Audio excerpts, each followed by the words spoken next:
Kingdom, a game often overlooked for its simplistic nature and pixel art style. To be fair, the idea is pretty simple. You have a limited amount of resources, and your job as the monarch is to build a kingdom and defend it and then eventually defeat the greed. Throughout the years, we had several versions of Kingdom, with my favorite being Classic, but every Kingdom ever since had their distinct feel and set of game mechanics. I actually have a video on the browser game, the Classic game, and New Lands. Unfortunately, those videos are very badly paced, edited, and badly delivered. So see this as a deeper look into Two Crowns and the whole Kingdom franchise as a whole.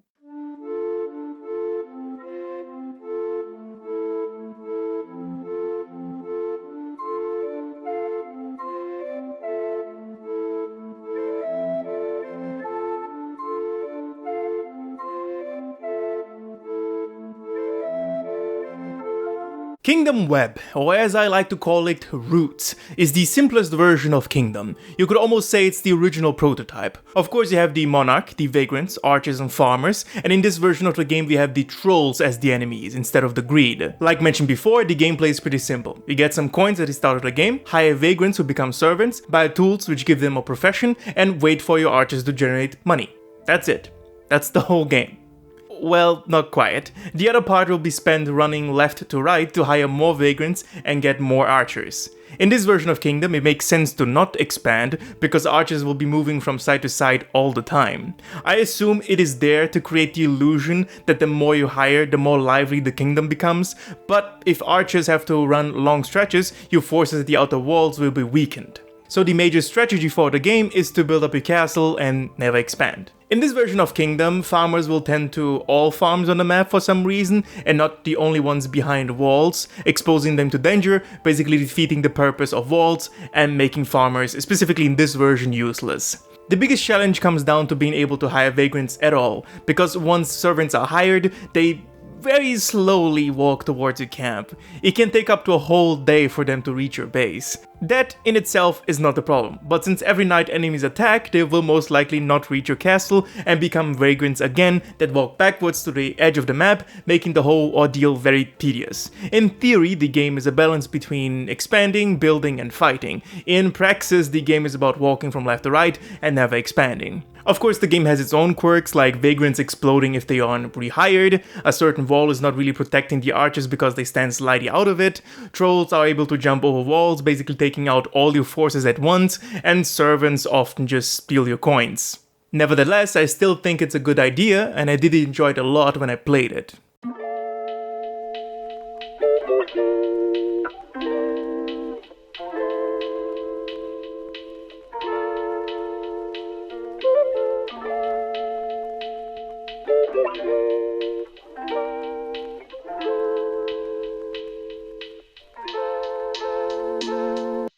I think Classic is where the game finished its initial idea. It added a builder to the game which took over building walls and a catapult for defense, as well as statues that could be used to buff your units. The trolls were changed to greed, and I had the means to fight back with knights. Initially, the game was on Kickstarter as well, but they got a government grant which allowed them to finish the game on their own. If you go back to the initial Kickstarter, there are things that never made it into Classic, but then were later implemented in New Lands and Two Crowns. The one thing that always bothered me was the workshop from which you could hire a catapult, because it didn't fit with the rest of the world. It was just two arrows pointing left and right. This would later be improved in an actual workshop, which fit way more. Farmers became more useful here since they will only tend to designated farms, but if you don't build a wall, they will die. On top of that, you can also send out knights to destroy the greed portals and win eventually. The weird thing is that you will always lose every unit besides one knight, because immediately after breaking the portal, a wave of enemies comes pouring out of it. Since knights are still very slow, there's an incentive to expand your kingdom so that knights reach portals easier. Archers still walk from side to side and they still generate the most amount of money, but they will only hunt in open fields and not in forests. So what you often have to do is send out builders to cut down trees, which creates a field where archers can hunt. I think Classic really figured out how to make all those things work in tandem, and if you know what you're doing, you can finish the game in an hour, so it's really not very tedious.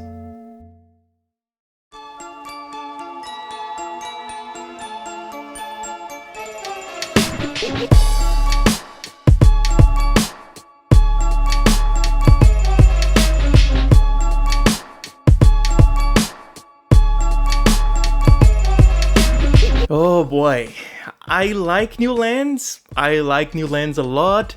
Still, it did not really expand on the core idea very well. It just added a bunch of tedious steps to an already slow game. The game did add also a bunch of other stuff as well, like the boat, mounts, more statues, and the hermits, but besides the mounts, all of those have small little problems. Building the boat will allow you to move to different isles. The further you go, the bigger they become and the more portals there are. The boat has the major flaw that it has to be pushed to the coast, which can take up to 10 minutes. That doesn't sound like a long time, but by that point you would probably have defeated all coastside portals and your kingdom is probably decently defended. So, you're really doing nothing. And on top of all that, you have unlockables on every island that will only be available on the next run. One of those unlocks is Emma the Hermit of Hunger, which is essential to finishing the game. They will provide a bakery that can attract vagrants. That's important because on the last island, the vagrant camp is often behind 2 or 3 portals, making it impossible to hire them manually. Well, not completely impossible, but very difficult. So the game overall does expand on the idea of build, explore, fight, but it stretches the core gameplay too much. Kingdom in its original form was never intended to be stretched this thin for so long. The original concept was a bite-sized game in which you can play around and then move on. That's why Classic perfected the formula. It didn't stretch the original idea too far, it just improved on it and finalized it. New Lands added a bunch of stuff, but most of it was very tedious.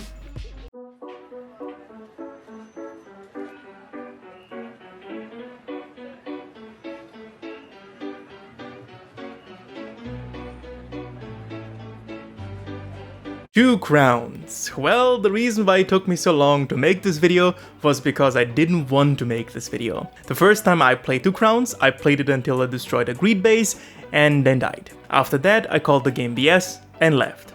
Recently, I picked it up again and started to realize what was wrong with the game.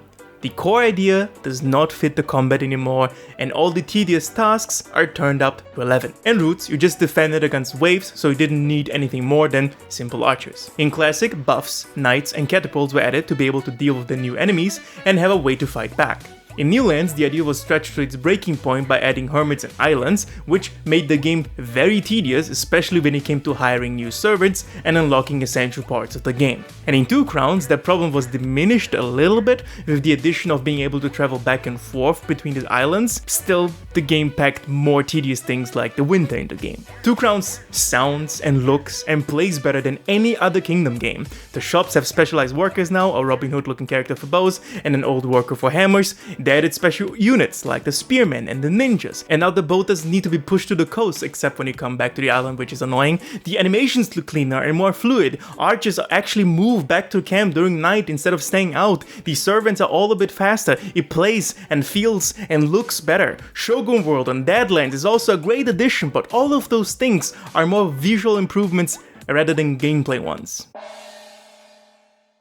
If you play these games purely for visual appeal, that is the game for you. But if you're interested in the gameplay, we should start with knights. Well, now you have to reach the Iron Age to be able to make knights, meaning that you have to travel to a specific island, unlock the iron mine, upgrade your castle to the next level, expand your kingdom so that a smithy appears, which looks great by the way, buy a sword, and wait until your squire grabs it. While conceptually, this is a great idea, adding more steps to the process, gameplay-wise, it is not, because you still have to do all the other tedious things around it like hiring servants. The thing that alleviates that specific pain is again Emma and the bakery.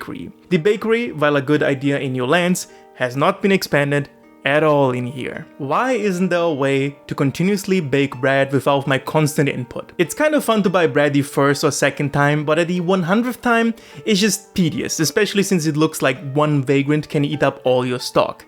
Here's an idea. We have the mayor, which generates a bit of money when you put coins into the coffers, right? Why not automate the whole process? As long as there is money in the coffers, bread will be generated, and after a vagrant eats the bread, the mayor hires the vagrant. After all, we are the monarchs, but it seems like we are more common workers doing literally everything, from hiring the lowest peasant to building weapons of war. The idea can even be expanded. As long as there is money in the coffers and the monarch has commanded it, bows and hammers will be bought automatically. You still have to gather coins and give commands, but the most tedious part of the game is basically cut out. It will make you into a real monarch that delegates the menial work towards its servants. Fighting also has not really expanded since Classic, even though we are more actively fighting the greed now. We still only have the option to have a squadron of 4 archers plus a knight, even though now we have special units like the spearmen. Why can't I add a spearman to this squadron, for example? In 2 crowns we can also destroy the greed entirely with a bomb, and that is also a bit weird. As soon as you build a bomb, available knights will automatically protect it, and the moment you walk in the direction of the cliff portal, the bomb will move with you. There is very little control over how the bomb moves, and you can't walk back. The moment you walk forward, the bomb moves. Since knights are very slow, you will have to expand your kingdom to be able to reach the cliff portal before the knightly attacks. This makes sense, but again, it is very tedious since archers walk very slowly, meaning you have to slowly push your kingdom forward, otherwise you could risk being taken over. Again, while thematically fitting and in theory a good idea, in praxis, it's tedious. What really pushes this to its extreme is that knights need coins as health, so to speak, so once you breach the cliff portal and start attacking, you have to do this weird song and dance to give your knights coins because they move back and forth as you move back and forth. Of course you can move very slowly, creeping forward to avoid that song and dance, but like every other system in the game, it is very slow and very tedious. Might I say, it is boring. It shows that the system was not made for this combat. And sure, while I was defeating the portals during one rule, I was anxious and excited about it, but the moment I stopped and thought why I felt that way, it dawned on me. I wasn't excited about the combat, I was afraid of having to repeat all the steps over and over again just to get to this point, because the game punishes you for mistakes with an almost total game over. Especially if you haven't built any of the lighthouses, you will have to do it all over again to a certain extent.